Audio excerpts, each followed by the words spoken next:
क्या कह रहे हैं परमात्मा, संतों की महिमा कही न जाए, 68 तीर्थ चरणों पाए। यानी जो संत होते हैं, और संत कौन होगा, आज ही हमें पूज्य गुरुदेव ने बताया कि वो पूर्ण परमात्मा कबीर साहिब ही एक सच्चे और पूर्ण संत की यहाँ पे भूमिका करते हैं। बाकी तो गांव गांव और गली गली में आपको नकली संत बहुत मिल जाएंगे, लेकिन वो संतों की श्रेणी में नहीं है। तो परमात्मा कहते हैं कि जो 68 तीर्थों का जो लाभ है, जो हम पहले बस करके जाया करते थे, 8-10 व्यक्ति इकट्ठी होके, 2-4-5 हज़ार रुपए सबके हिस्से में आते थे, और 10-20 तीर्थ या फिर 68 तीर्थों की यात्रा वो बस हमारे को 1 महीने में 1.5 महीने में करवा के ले आती थी। कोई बस सही सलामत आ जाती थी, कोई एक्सीडेंट में 2-4 को मार के आ जाती थी। तो कहने का मतलब है, जितने भी जो तीर्थ हैं, जहां जाने से हम लोग पुण्य की प्राप्ति मानते हैं, जहां हम अपनी आत्मा को एक शांति सी देते हैं झूठी, कि वहां जाने से आत्मा को शांति मिलेगी, भगवान प्रसन्न होंगे, हमें लाभ मिलेगा, हमारा काम धंधा ठीक ठाक चलेगा, हमारा शरीर ठीक रहेगा, बाल बच्चे ठीक रहेंगे। तो परमात्मा क्या कह रहे हैं, पूज्य गुरुदेव जी क्या कह रहे हैं, गरीबदास जी महाराज जी इस वाणी में कह रहे हैं कि संतों की महिमा कही न जाए, 68 तीर्थ चरणों पाए।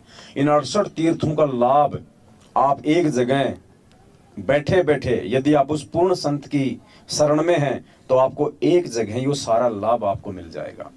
तो ये हम भक्तों के लिए एक सोचनीय एक बात है।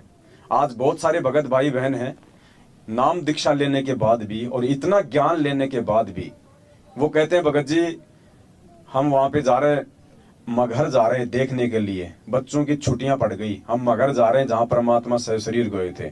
हम भगत जी वो कबीर चौरा देखने के लिए जा रहे हैं। भगत जी हम जगन्नाथपुरी जा रहे हैं, जहां बैठ के परमात्मा ने समुद्र रोका था, मंदिर बनवाया था। भगत जी हम छुड़ानी जा रहे हैं। पुण्यात्माओं, ये बेवकूफ भरी बातें हैं। ये जब सारे तीर्थों का फल हमारे सतगुरुदेव जी के चरणों में अर्थात उनकी सत भक्ति में है, तो भला हमें इन तीर्थों पे जा जाके धक्के खाने की आज क्या आवश्यकता है।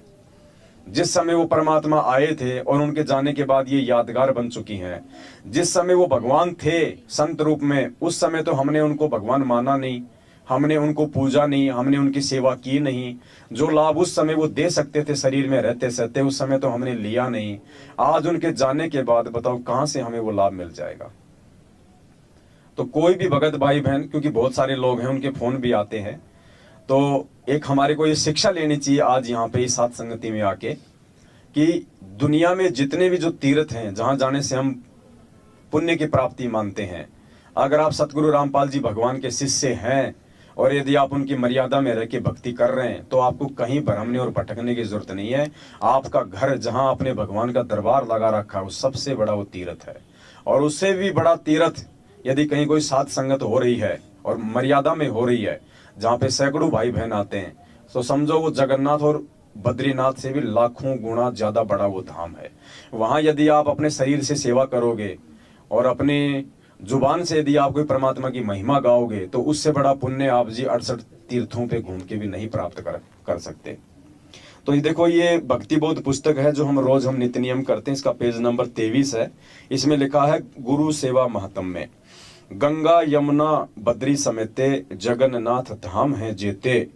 यानी चाहे गंगा हो, चाहे जमुना हो, चाहे ये बद्रीनाथ हो, और जगन्नाथ धाम है जेते। जगन्नाथ सहित जितने भी धाम हैं, भर में फल प्राप्त होए न जेतो।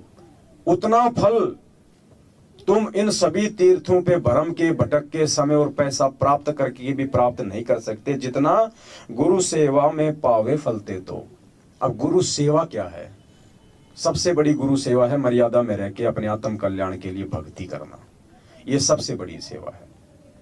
दूसरी सेवा है हम परमात्मा के वचन में चलें, हम परमात्मा की वाणियों में चलें, अपने जीवन को वाणियों के अनुसार हम ढालें। निंदा चुगली, एक दूसरे के सामने कटाक्ष करना, किसी को नीचा दिखाना, एक दूसरे के सामने बड़ा बनने के लिए बड़ी बड़ी बातें करना, निंदा करना, इन सब से हम सभी भाई बहन हम दूर हो जाएं।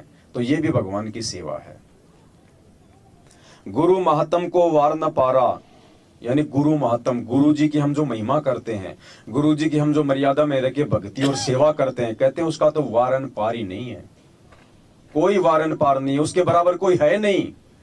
मालिक की वाणी है ना कि गुरु सेवे कोई चतुर सयाना, और गुरु पढ़तर कोई और ना आना। यानी गुरु के द्वारा बताई गई भक्ति विधि को वही आत्मा कर सकती है। गुरु क्या था? वाणी, वाणी क्या है? वाणी, वाणी